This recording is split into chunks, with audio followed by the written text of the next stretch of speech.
প্রেম করে পালিয়ে যাওয়া মেয়ের প্রতি এক বাবার বেদনাদায়ক চিঠি। মারে, শুরুটা কিভাবে করব বুঝতে পারতেছি না। যেদিন তুই তোর মায়ের অস্তিত্ব ছেড়ে ভূমিষ্ঠ হয়েছিলি, সেদিন থেকে তোকে মা বলে ডাকতে শুরু করলাম।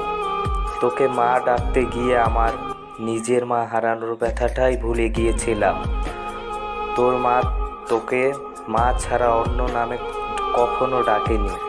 বিদ্যালয়ে প্রথম দিন শিক্ষক তোর নামে জিজ্ঞেস করেছিলেন। তোকে মা বলে ডাকতে ডাকতে তোর ডাক নামটা ভুলে গিয়েছিলাম। আমি তোর নাম বলতে না পারায় সবাই আমাকে নিয়ে হাসতেছিল। তাই চিঠির উপর তোর নামের জায়গায় মা লিখেছি। হঠাৎ করে তুই এভাবে চলে যাবি আমি তো তা বুঝতে পারিনি। ছেলেটা যেদিন বাইরে ব্যাগ হাতে তোর জন্য অপেক্ষা করছিল, কখনো তুই দরজা খুলে বাইরে বের হয়ে আসবি, আমি তখন ভিতরে বসে রবের কাছে প্রার্থনা করেছিলাম আর ভাবছিলাম আর কতটা ভালোবাসতে পারলে তুই আমাকে ছেড়ে চলে যাবি না। অপরদিকে তুই ঘরে বসে ভাবছিলি আজ যেতে না পারলে ছেলেটার কাছে ছোট হয়ে যাবি, আর আমি ভাবছিলাম তুই চলে গেলে সমস্ত পিতৃজাতির কাছে কি করে মুখ দেখাবো। জানিস না মা, তুই তোর 3 বছরের ভালোবাসা খুঁজে পেয়েছিস, কিন্তু আমার জীবন থেকে 20 বছরের ভালোবাসা হারিয়ে গেছে।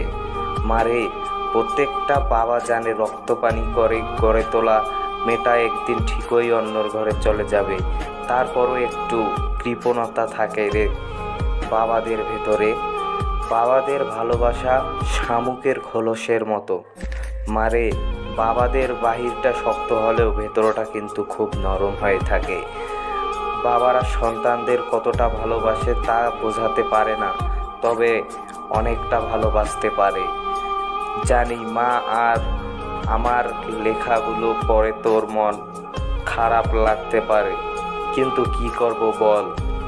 তোরা তো যৌবনে পা রাখার পর চোখ নাক কান সব কিছুর প্রতি বিবেচনা না করেই প্রেম করিস, কিন্তু যেদিন জানতে পারলাম তুই তোর মায়ের গর্ভে অবস্থান করেছিস, সেদিন বুঝতে পারিনি তুই কালো না ফর্সা হবি, ল্যাংড়া না বোবা হবি।